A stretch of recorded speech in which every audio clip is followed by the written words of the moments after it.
dulu palung ni, Ah. kaki racing. Lap. Lap apa ni? Satu hari, Ah. Oh, lap lah. salah, lupa letak tongkat, motor jatuh. Itulah ayah, saya jahat lain tak ada. Perempuan tak ada, judi tak ada, arak tak ada. Ni dadah je ayah.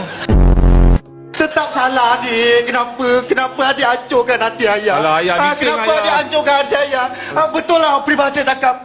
Bapak korek anak Islam. Bapak borek anak ritik. Rumah lawa-lawa tersegam indah.